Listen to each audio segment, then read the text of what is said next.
ఈ ఇంద్రియ నిగ్రహాన్ని కలిగి ఉండాలి అని చెప్పారు. అంటే ఎందుకంటే ఇప్పుడు దేవతలు వాళ్ళు స్వర్గంలో ఉంటారు. స్వర్గంలో అనేక విధమైనటువంటి భోగాల్ని అనుభవిస్తూ ఉంటారు. వాళ్ళు ఆ భోగాలను అనుభవిస్తూ ఉండాలి ఒక పక్క, అలాగని పూర్తిగా ఆ భోగాలకి మనం అధీనం అవ్వకూడదు. ఒకవైపు నిగ్రహం కూడా ఉండాలి, ఇంకోవైపు భోగాన్ని కూడా అనుభవిస్తూ ఉండాలి. రెండింటినీ మనం రెండింటినీ సమానంగా వెళుతూ ఉండాలి, సమానంగా పొందుతూ వెళుతూ ఉండాలి.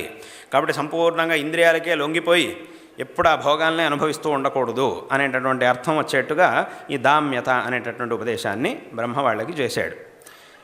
కాబట్టి వాళ్ళకి ఆ ఉపదేశం ఆవశ్యకం, కాబట్టి దాన్ని ఉపదేశం చేశాడు. మనుషుల యొక్క స్వభావం ఎలా ఉంటుంది అనంటే అన్నీ నాకే కావాలి, నేను ఎవ్వడికి ఏమీ ఇవ్వను. ఇది సామాన్యంగా అందరి మనుషులకు ఉండేటటువంటి స్వభావం. చాలామంది ఎంతో ఔదార్యంతో ఉండేవాళ్ళు చాలా తక్కువ మంది ఉంటారు. సామాన్యంగా అందరికీ ఉండేది ఏమిటంటే కనిపించినవన్నీ నాకే కావాలి, అలాగే నా దగ్గర ఉన్నది నేను ఎవ్వడికి ఇవ్వను, ఇది నా దగ్గరే ఉండాలి, నాకు మాత్రమే కావాలి. ఈ భావన ఎక్కువ మనుషుల్లో ఉంటుంది. కాబట్టి అక్కడ బ్రహ్మ ఏం చేశాడంటే దత్త అంటే ఇప్పుడు దేహి అంటే ఇవ్వు అని అర్థం. దీనికే బహువచనం ఇవ్వండి అంటే దాన్నే సంస్కృతంలో దత్త అని అన్నారు.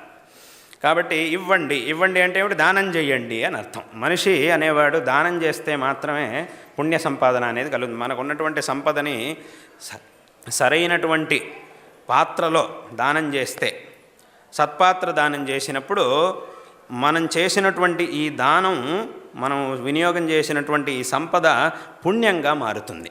పుణ్యంగా పరిణామాన్ని చెంది మనతో పాటు మనం ఎక్కడికి వెళ్ళినా మనతో పాటు వస్తుంది. ఈ ఉన్న ధనాన్ని మనం ఇలాగే మనతో పాటు తీసుకెళ్ళలేము. ఇంకా ఈ శరీరం విడిచి ఇంకో లోకానికి వెళ్ళేటప్పుడు ఇక్కడ ఉన్నటువంటి సంపదల్ని మనం అలాగే తీసుకెళ్ళలేం. కాబట్టి అప్పుడు మనతో పాటు, కానీ మనం దాన్ని మనతో పాటు తీసుకెళ్ళాలి అంటే దానికి శాస్త్రం చెప్పినటువంటి ఉపాయం ఇది ఏమిటంటే సద్వినియోగం చేయడం. మరి సద్వినియోగం చేస్తే దీన్ని ఎలా తీసుకెళ్తాము అని అంటే, సద్వినియోగం చేసినప్పుడు మనం చేసినటువంటి ఆ వస్తువు పుణ్యంగా పరిణామాన్ని చెందుతుంది. ఇప్పుడు ఎలాగైతే మనిషి ఇక్కడి నుంచి భారతదేశం నుంచి ఇక్కడ రూపాయలను అక్కడికి ఇంకో విదేశానికి తీసుకెళ్ళి అక్కడ డబ్బుగా మార్చుకుంటే మాత్రమే దాన్ని అక్కడ ఉపయోగించడానికి వీలవుతుంది. అంతే తప్ప దీన్ని ఇలాగే తీసుకెళ్ళి అక్కడ ఉపయోగిస్తామంటే అది వీలు కాదు. అథవా విదేశాల నుంచి అక్కడి ధనాన్ని ఇక్కడికి తీసుకొచ్చినప్పుడు ఇక్కడ వ్యవహారంలో ఎలా ఉందో దాని రకంగా మార్చుకుంటే మాత్రమే ఇక్కడ వ్యవహారం చేయడానికి వీలవుతుంది, ఆ డబ్బుని ఇక్కడ ఖర్చు పెట్టడానికి అవుతుంది. అదే రకంగా మన దగ్గర ఉన్నటువంటి సంపదల్ని మనం పరలోకానికి వెళ్ళినప్పుడు కూడా అది మనతో పాటు ఉండాలి అంటే సద్వినియోగం చెయ్యాలి.